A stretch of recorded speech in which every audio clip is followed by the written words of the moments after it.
Lucky dear साहब, यकीन माने मेरे पसंदीदा थे वो। लेकिन एक गल है, दुनिया तेरी फैन बड़ी। बहुत से लोग शायद ये नहीं जानते कि वो इस फील्ड में आने से पहले गधा गाड़ी चलाते थे।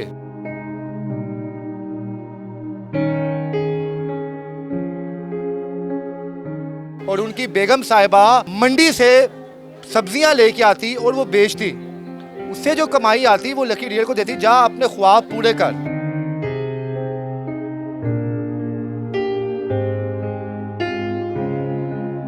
लकी डियर साहब किस तरह के थे, ये उनके भाई हैं, इलियास इनका नाम है। लकी साहब के दुनिया भर में जितने भी लाखों मदाह हैं इस वक्त अफजूरदा हैं वो, और आपकी आंखों की नम आंखें भी इस बात की गवाह है कि आपके सर से एक भाई ने एक बाप चला गया। आज जिस शख्स ने जिंदगी के 30 साल दिए, जनाजा पीछे उठ रहा है, आखिरी सफर रवाना हो रहा है, कोई एक दोस्त भी नहीं आया। आजकल लोगों के पास टाइम नहीं है।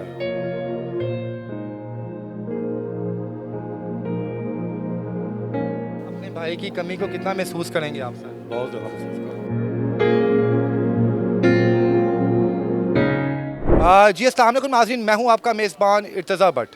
नाज़रीन, लकी डियर साहब, यकीन माने मेरे पसंदीदा थे वो, क्योंकि हम लोग स्टेज देखते हैं तो उनका जो तरीक़ाकार था वो इंतहाई शानदार और जानदार था।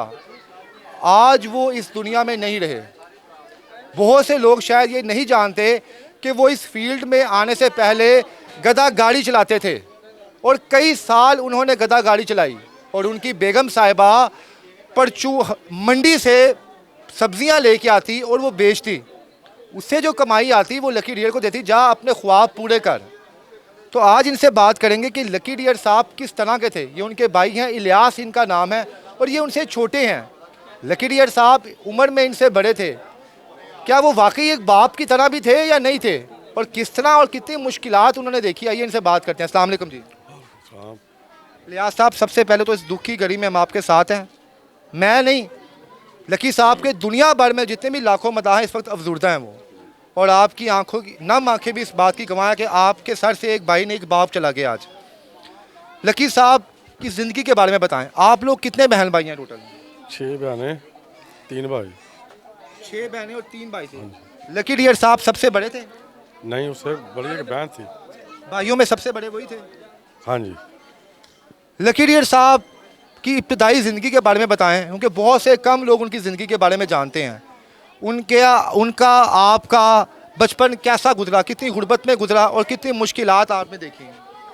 बहुत मुश्किलें देखी। वो बहुत अच्छे थे और बड़ी मुसीबतें और मुश्किलों में उन्होंने ये स्टेज का ड्रामा जो किया है ना, वो बड़ी मुश्किल से इस स्टेज पे आए हैं। तो बड़ी मेहनत की उन्होंने। क्या करते थे स्टेज पे आने से पहले? वो पहले काम किया करते थे, कभी गधा गाड़ी चलाते थे, कभी कोई फैक्ट्री में लगे, कभी मिल में लगे।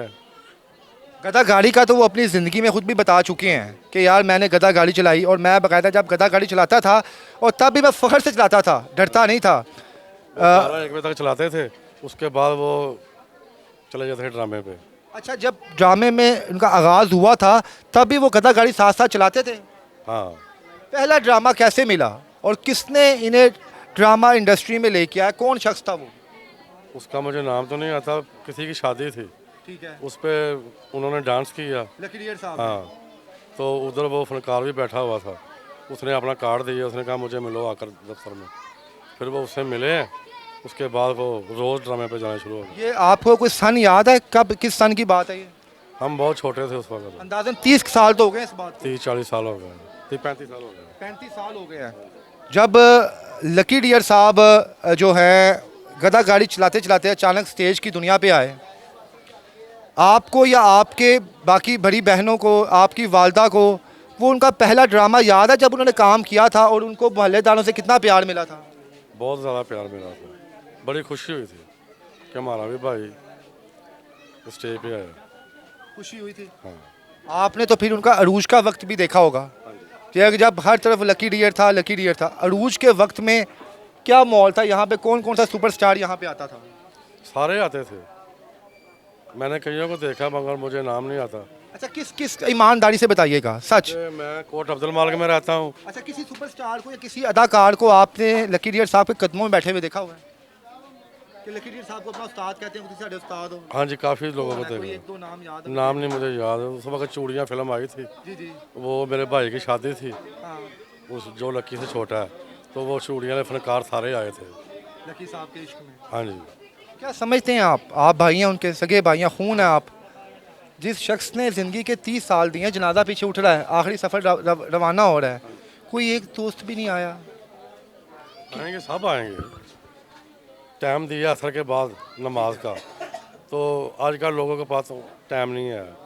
तो टाइम पे टाइम सब आएंगे, फिर पता चलेगा कौन आया कौन नहीं आया। लकी डीयर साहब के साथ आखिरी लम्हात कैसे गुजरे हैं आपके? अच्छे गुजरे हैं जी। कोई एक ख्वाहिश थी उनकी लकी डीयर साहब की जो वो पूरी करना चाहते थे, जो हो नहीं सकी, हालातों ने वक्त पे पूरी नहीं की? नहीं नहीं, उनकी सारी ख्वाहिशें पूरी हैं। वो अस्पताल जाने से पहले मेरे घर आए हैं, 8 दिन मेरे घर पे रह कर आए हैं, तो अच्छा वक्त गुजरा। अपने भाई की कमी को कितना महसूस करेंगे आप सर? बहुत ज़्यादा महसूस कर। नाज़रीन, ਐਵੇਂ नहीं कहते भरा ਜਿਹੜੇ ਹੁੰਦੇ ਨੇ ਤੁਹਾਡੇ ਮੋਢੇ ਹੁੰਦੇ ਨੇ, और आज एक कंधा जो है इनके जिस्म से अलहदा हो गया है। सर उनके चाहने वालों के नाम कोई पैगाम दे दें। सब उनके चाहने वाले, मुझे नाम नहीं आते नहीं, उनके। जो उनके मदाह हैं, जो उनकी दुनिया भर में लोग उन्हें देखते हैं, सुनते हैं, उनको क्या मैसेज देंगे आप? हाँ, बस वो दुआ करें इनके लिए, लकी साहब के लिए, अल्लाह पाक इन्हें। हाँ हाँ जी नाज़रीन, इलियास साहब हमारे साथ मौजूद थे, लकी डियर साहब के छोटे भाई हैं ये, और उनकी आंखों में निकलते हुए आंसू इस बात के गवाह हैं कि एक भाई नहीं, एक बाप इस दुनिया से रुखसत होगा। उन्होंने अपने भाई को गधा गाड़ी चलाते हुए देखा था, और गधा गाड़ी चलाने के बाद सुपरस्टार बनते हुए भी देखा। नो डाउट वो बहुत ही मेहनती इंसान थे, और उन्होंने अपनी वो तमाम अचीवमेंट हासिल की जो एक शख्स हासिल करना चाहता था। इसके साथ ही मुझे आप इजाज़त देंगे। अल्लाह हाफिज़।